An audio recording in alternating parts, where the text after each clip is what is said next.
guys, Captain Foley back with you again today. And today it's finally time. It's time to review the TOMY Enterprise.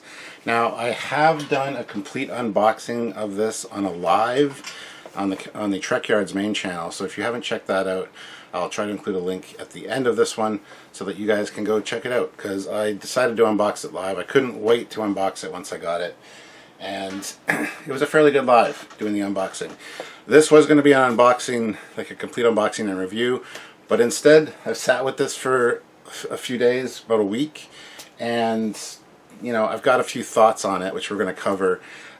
So buckle up, let's get into the review, and if you really want to check out the unboxing, by all means do so. I would really appreciate that.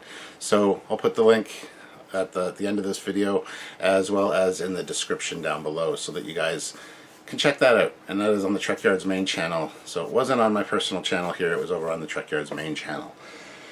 So overall, I gotta say I'm super happy with the TOMY Enterprise. Usually I do a is it worth the cost, and in this case absolutely it was worth the cost. And we'll get into that as we kind of talk about this, and I'll have a summary at the end. But yeah, let's get into the review and the look at this thing. And I know there's a lot of reviews out there. I'm kind of late to the party with this one because I didn't get mine right away because I had to go pick it up.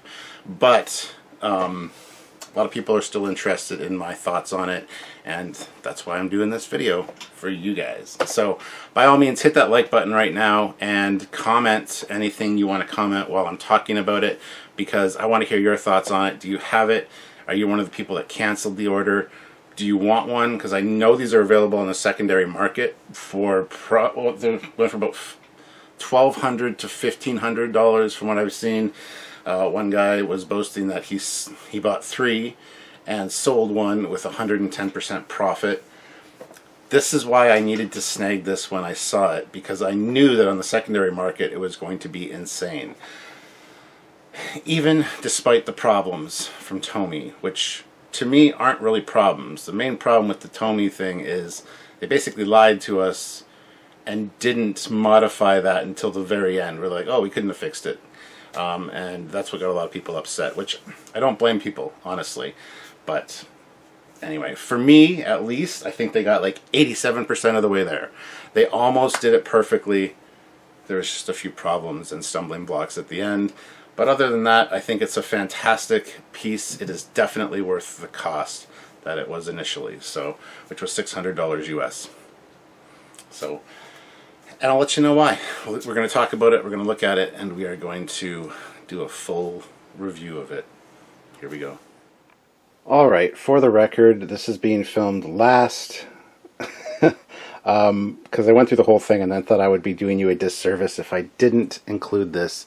I'm going to show you, because nobody has really done this on the reviews I've seen, I'm going to show you the saucer separation, so you guys can get a feel for that if you are curious and what that looks like. So we're going to get into that right away.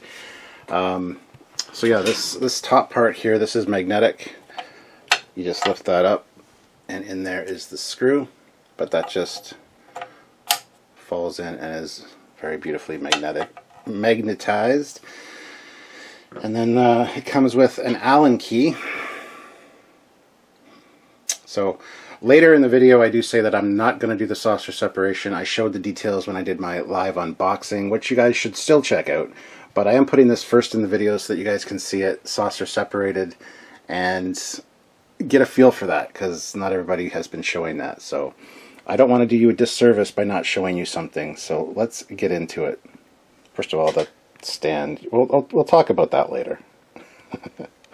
Alright, so here we go. Alright, so it is on the stand, which is probably a good idea for doing this. But yeah, you just loosen the screw. I just felt the clunk as it disengaged. And you lift that up. So let's take that screw out.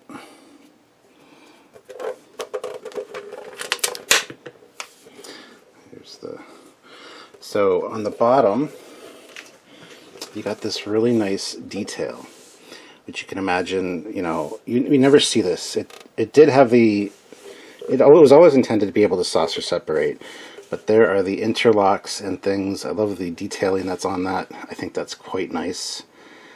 And now we're just going to take a look at the secondary hull part of it. So yeah. Another thing I want to point out is with this stand on, it's got a huge footprint. It's hard, like this is a pretty big desk, and it overhangs just because of how big this is.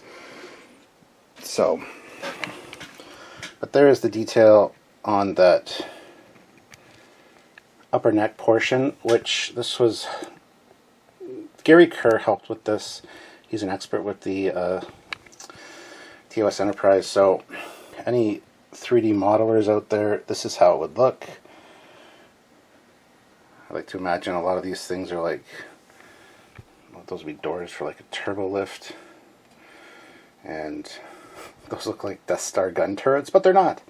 And then that big main connecting point there, maybe the main auxiliary or the main impulse feed going down, but I like the detail on that, and it looks quite good displayed without the saucer. But, and over here I have the saucer facing towards us.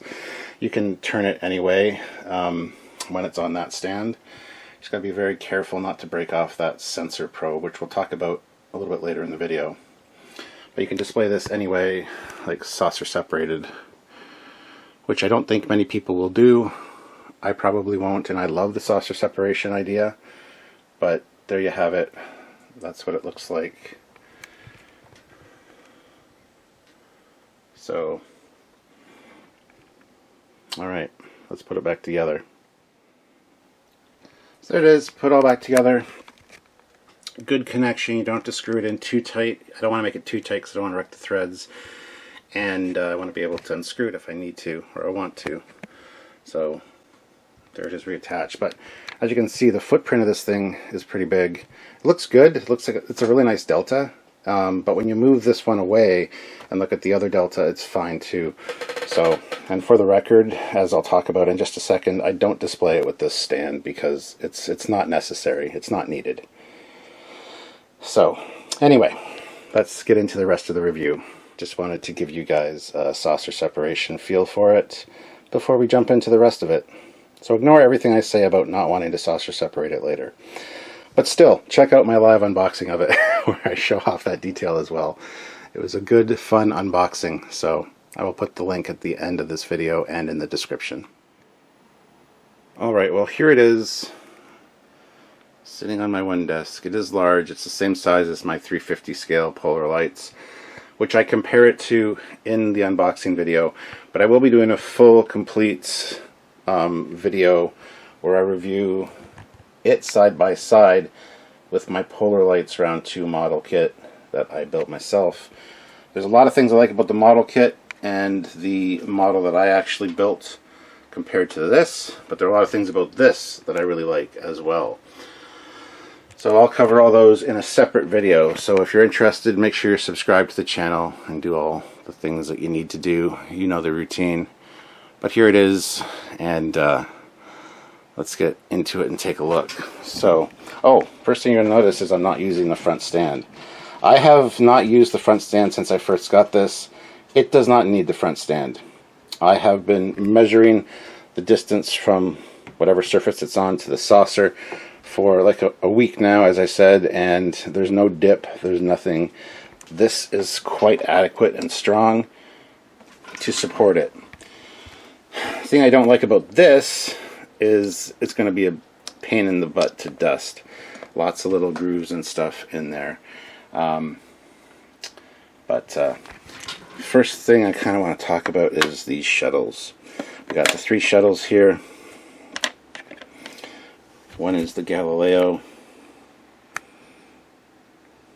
which is right there.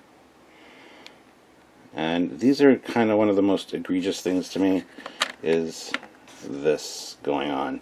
Now, not all the shuttles are created equal. Some are better. I wish my Galileo was better, but this one's pretty good. And so is this one. It's not too bad. I don't know why they didn't just mold these as one piece. That's a very strange and odd design choice for me. But anyway, there are your 3 shuttles, and I dare say that the shuttle that came with my 350 is in fact better. So here is my Galileo 350 scale that came with my round 2 model kit. I think it's probably more to scale, more correctly scaled for 350, and as you can see, it looks tremendously better. Now, since I didn't build out the shuttle bay on my ship, I haven't really had a place to display this one. I think I might put mine directly into this shuttle bay, just for simplicity's sake. It's probably where I'm going to store it, and then I can store these other shuttles elsewhere. They're fine and all, but I really do prefer my little shuttle here. It's a little rough, I know, but I think scale-wise it's just better, and it's all one piece. It doesn't have that really wonky design decision to do whatever the hell that was and why that was done. It boggles my mind. It's a weird Tomy decision that just doesn't make any sense. So that's the shuttles out of the way. We'll put those in the shuttle bay in just a second. So anyway, moving right along. This is the side, of course, that's the non-filming side, which has some different lights. It's got the same kind of light configuration, but when you light it up, these ones come on. On the other side, those are not on. I'll show those in a minute. But I like the glow of the lights. They're not over bright. You got the little red light there as well, which I didn't paint on my 350. There's also, kind of hard to see in this light, but there's a light blue strip there on the front, on the leading edge of the neck, which is supposed to be there. Again, I didn't add that on mine, nor did I add the little sensor probe nipple, which is right there. So mine doesn't have that. It did come with the kit, but I just didn't put it on. One of the most egregious things, of course, is this seam line right down the side of the nacelle. And this side looks pretty good. That's lined up perfectly. And we'll look at the other side in just a second. But another thing I hate is that because this is the non-filming side, these lights do not light up. And the lights over here are just missing. There's one. They should match the other side's configuration, which does light up, and I will show you in just a second. Of course, you got the seam line there, which to me is not a big deal. It is not a deal breaker at all. I'm not very good with seam work myself, so the one on my 350 TOS Enterprise is noticeable as well. Not quite that bad, but anyway. So let's go to the other side now, and we'll look at those things I was just discussing. Alright, so here's the filming side with the plug holes, the plug cap things, which don't look that bad, honestly. But as you can see, the lighting here is different. These lights are not lit up. This whole middle section is just dark, which is how it looked a lot of the time, so that's not a problem. I was worried that my seam holes would be painted wrong. They are in fact correct. They've got the nice paint on them. The only one that doesn't match is this one. If you'll notice the weathering streaks, there's like a black line here and a black line at the top. It's like this one went in wrong. There's also brown there as well, but you can see that that one weathering streak doesn't line up. All the other ones are fine, hardly noticeable, especially if you're more than like a foot or two away. Not a big deal in my opinion. Going up to this seam line, again, pretty noticeable. My biggest issue with this one is that the NCC there, especially the N, doesn't really line up. The CC is not bad. 1701 is a little bit misaligned as well, which I don't know how that happened. You'd think that they'd put these together and then do the stamping method that they used to paint that after the seam was together, but it seems like they had them pre-painted and then put the seam on, and there was a mismatch. Again, not a huge deal in my opinion, but just an odd choice.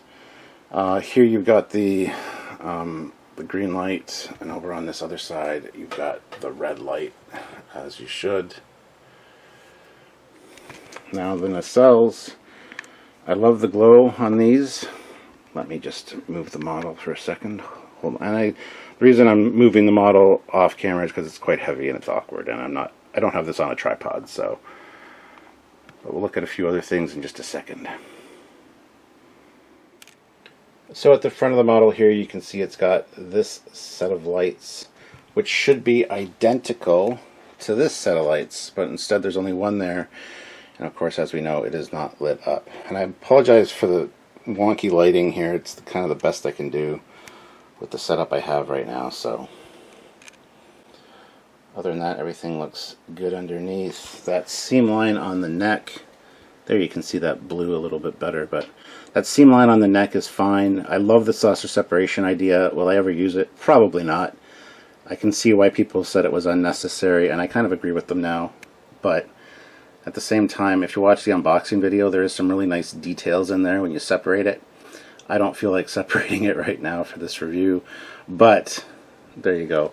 This one also has the red window up there at the top.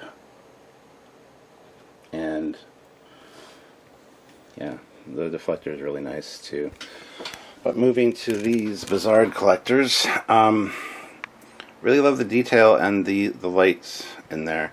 Now, the touch sensor, you hit this once and listen to that hum. It's got a futuristic hum to it,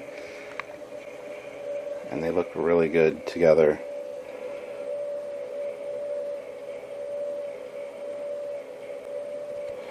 Hit it again, they go faster.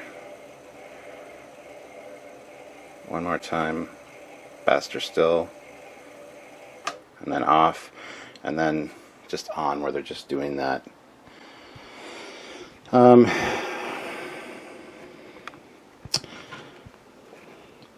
These, I don't mind the weathering, honestly, on the front of this.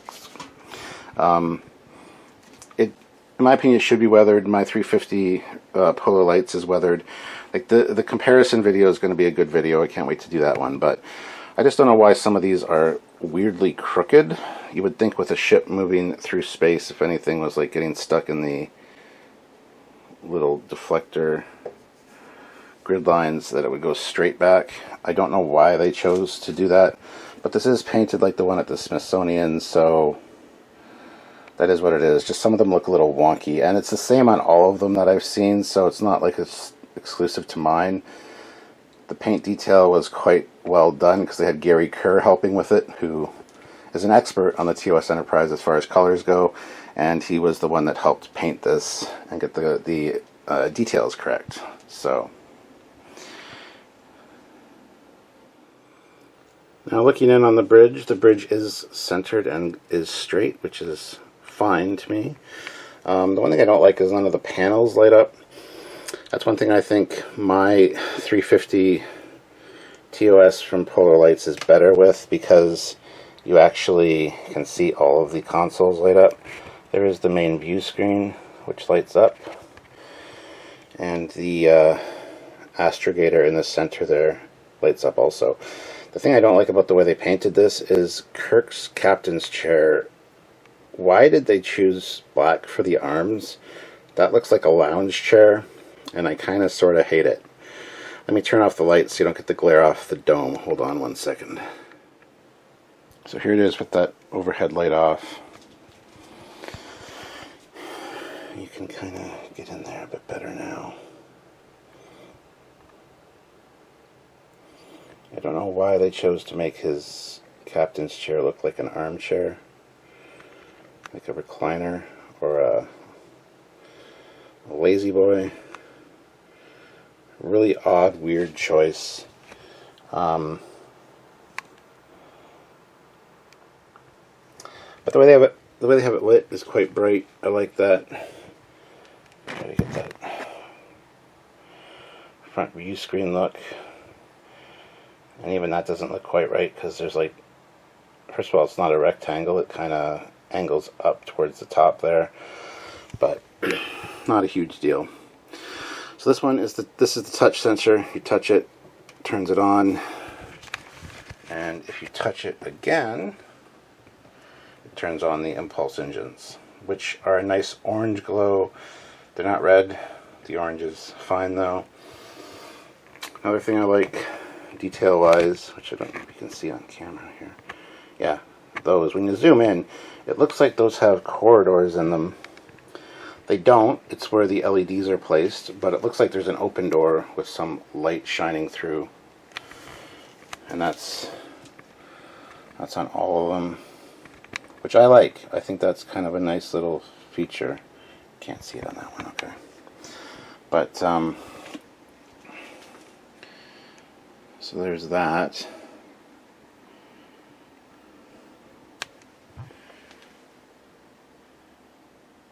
More details for you guys. Another weird thing they did was put the seams on the struts on the outside. Not a huge issue, but you can see why people complained about it. So let's go around the back and look at the shuttle bay. So when I did my 350, I didn't want to do the shuttle bay because I didn't want to have it just open all the time. This one, of course, does come with the doors, so you just slot that in, which is easier to do when I'm not holding a camera. But you just slot that in, push it in, and you got the closed door, and then you just pop it off, which is nice. So inside the main bay, you got a lot of nice detail in there. The ship's registry, the upper skylight lights, the observation deck, some doors, as well as some observation decks and doors and warning labels and stuff on each side. Really appreciate the attention to detail here. And again, the 350 round 2 polar lights, you can do this as well if you so desire, but I just chose not to on mine. There you can see the circle where the shuttle comes up and the markings on the landing bay. I'm going to put in my little 350 shuttle, which I think might actually be scaled more accurately. There it is there. And if I want to push it back further, I'm going to need a tool because I got big sausage fingers. But push that back there, and then you get some nice lights on that shuttle. And I actually prefer my shuttle in there to theirs because, well, you've seen their shuttles. So you got the shuttle bay lights at the bottom there. There's nice detailing on the bottom of this as well. I really love the color that they chose for this upper dome. It's kind of like an aquamarine color, and those as well are really nice. There are the 3 lights in there, which you can barely see on camera here. Hold on, let me try the lights again. So there with the lights off, you can see the 3 other lights in there. I personally think my 351 is done a little bit better, but we will take a look at that in a future video. So, only other issue I have are there's some light leaks between the seams, which is not a big deal. Everybody that lights models has to deal with that. I just figured Tomy would have done a better job. But now, unlike mine, I chose to light those inner chiller grills. I have like a nice blue light behind them, not too bright, very subtle. Like I said, in the comparison video that I do between this and my 350, I will show that off. But I mean, other than that, I love the blinky there, that fast blinky. And here we go. There's that side. You can see the lights that are lit up. And if you go around to this side, you can see that there are different lights lit up, which I like. I like that idea. I just don't know why they chose, if this was the non-filming side and they wanted this to look like the Smithsonian one, why did they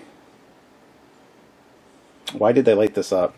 And then the excuse for these ones not being lit up is because this is the non-filming side. It just makes no sense. So if you want to display this side without the screw hole covers, which where I'm displaying this is the way it's being displayed, you don't have the lights on the saucer like you should, like that, which adds a lot more life to the ship.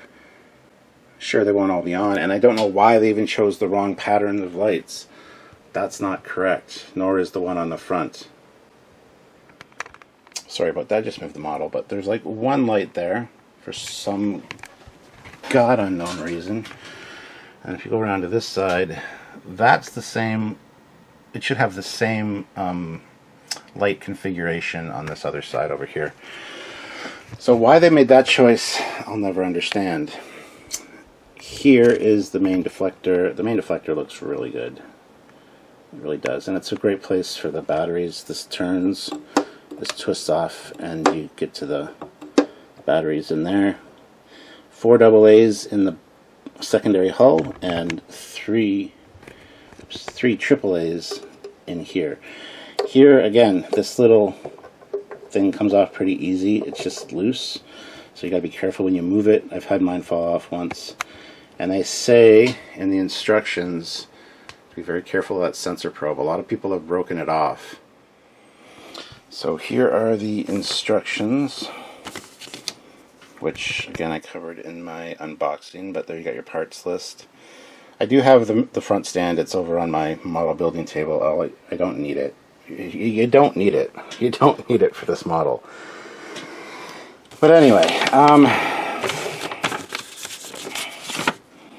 so here it does say, warning, do not crush sensor probe. Keep saucer upside down on tabletop. Sensor probe on top of battery dome. Cover is fragile. Yes, and I wouldn't put this upside down on a tabletop because that dome is going to get scratched. Has to be put it upside down on something soft like a pillow or a blanket. You don't want to put it on a tabletop. That's just stupid. But there it shows the batteries going in for each saucer section and the secondary hull. One thing I wish they had done, of course, which a lot of people have stated, is have this be able to be plugged in, because I would love to have this lit up all the time, but honestly LEDs don't require a lot of battery power, so I'm not too concerned about it. There you have both options if you want to display the saucer off of the secondary hull, and there is some really nice detailing, as I said, on the top of the neck for the saucer separation, which we never saw, but it's cool to have that detail. And yeah, again, I show that off in the live where I unbox this. That's where the screw goes. It's only one screw, and again, it's not an issue. A lot of people were concerned that it would be an issue and that it wouldn't be strong enough. It's strong enough. Look how tight that's on there. And that seam being visible doesn't bother me because that is the natural separation plane for the saucer, so that's fine. It tells you about the touch switches, and then about the shuttle bay door. So we'll just take a nice look at it here with the lights off. Let's turn these on. I do like the hum of these engines. It's got a futuristic hum to it. Honestly, it sounds really nice. Much better than my 350 one. Like the kit you get from round 2 for those motors is super loud. It's like, which is annoying. So there's a lot of things, like I said, that I like about this one over my 350 Polar Lights kit, but there's a lot of things I did on the Polar Lights kit that I prefer over this one. which I will be doing a comparison video of the two, so stay tuned for that. Make sure you're subscribed. Here you can see some of that weathering detail there on the secondary hull. I like that. I think that's fantastic. A lot of people are, it should be clean and not dirty. Teach their own. I prefer the weathering. I do have weathering on mine as well that I built. There's some nice rings down there. I like it. I like it a lot. So that's it. That is the TOMY 1/350 scale Enterprise. Got my shuttle in there. These shuttles are fun and all, but really strange choices, design choices from TOMY. I just don't understand. This is going to be a pain in the butt to dust, but I discovered one cool thing. You can put the shuttles in here. Some of those things go straight through, some have a solid partition between, but it's a good place to display your shuttles if you want to. Many different areas, whoops, where you can do so. I went in upside down. Yeah, push it through to the other side. But anyway, yeah, so if you want to display your shuttles with it and not have them be lost, you can put them in there. But this is going to be a pain to dust for sure. Not super excited about dusting that, but anyway, there it is, the TOMY Enterprise. Is it worth the price? Hell yes. For a pre-built, pre-painted, pre-lit 350 scale Enterprise that, by the way, is all die cast. It's got a very nice weight to it. Absolutely 100% worth it. There's 2 peg holes in the bottom for this stand. The stand does a fantastic job of supporting it. There's no issues, there's no cracking, there's no warping. Will there be over time? Possibly, but I really doubt it with the design. So I will not be using that front stand at all. Bad TOMY. Bad design choice to make that front stand. But it is what it is. So there you go. There it is, the TOMY 350 scale Enterprise diecast. One more thing before we close out, I wanted to point out there is a light leak on this switch.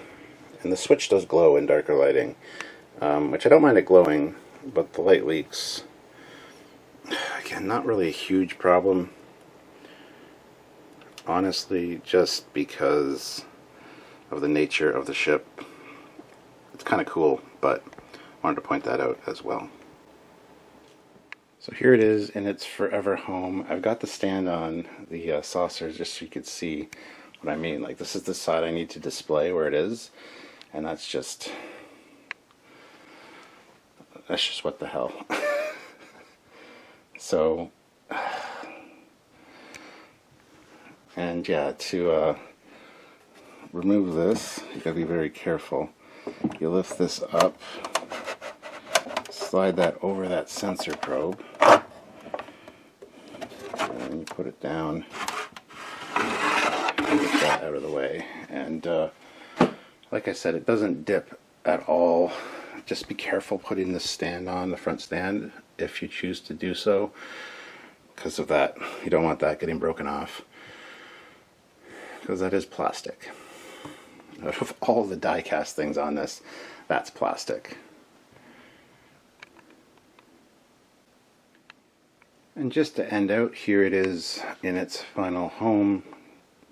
This is, if you remember from my TOMY rant video, this is where the Playmobil Enterprise was.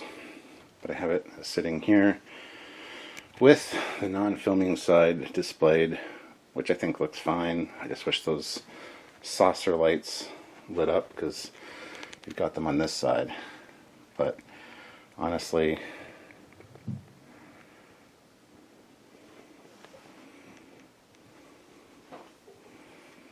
so there it is there. I think it looks damn good.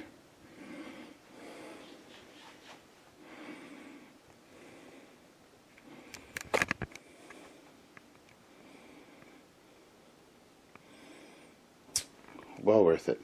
Let me turn off this upper light. This is how I will usually see it. I should probably turn off this one too. There we go.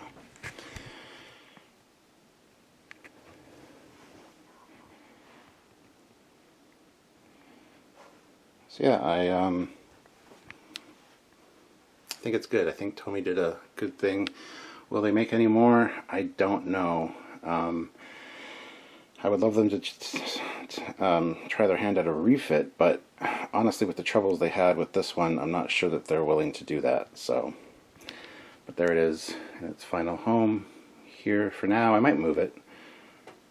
Might bring my 350 scale down here and put it here, and move this one up to the ready room so I can have this on in the background of live videos and stuff without the engine hum from mine, because like I said, I like this engine hum.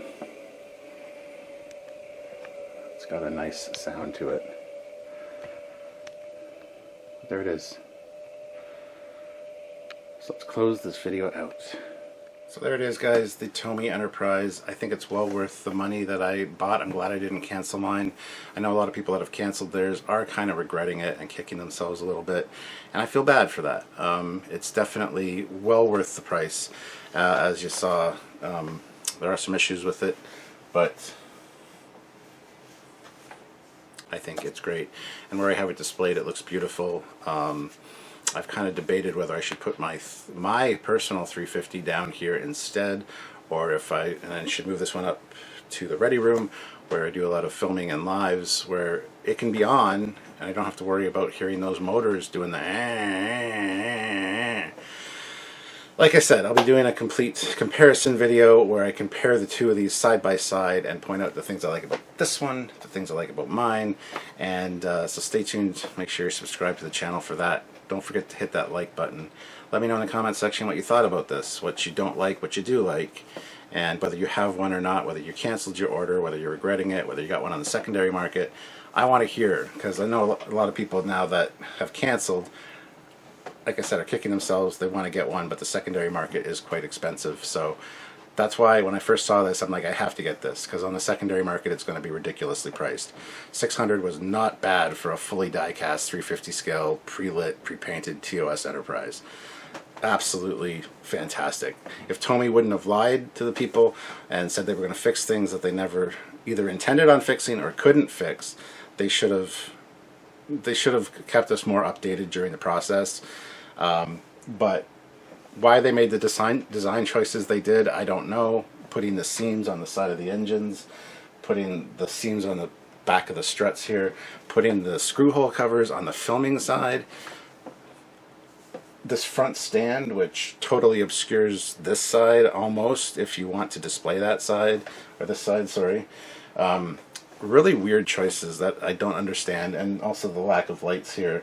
So there's a few things. Like I said, I think they got 87% of the way there for a fantastic, almost perfect TOS Enterprise, and then fumbled the ball a little bit at the end. Other than that, I think they did a great job. To me, it is worth the price, and that's my review. Hopefully you enjoyed it. Like I said, check out check out both channels, the Trekyards main channel and this Captain Foley personal channel. Subscribe if you're not already subscribed, and check out the live unboxing video right there. So anyway, guys, until next time, I'm Captain Foley, signing off. Bye, everybody.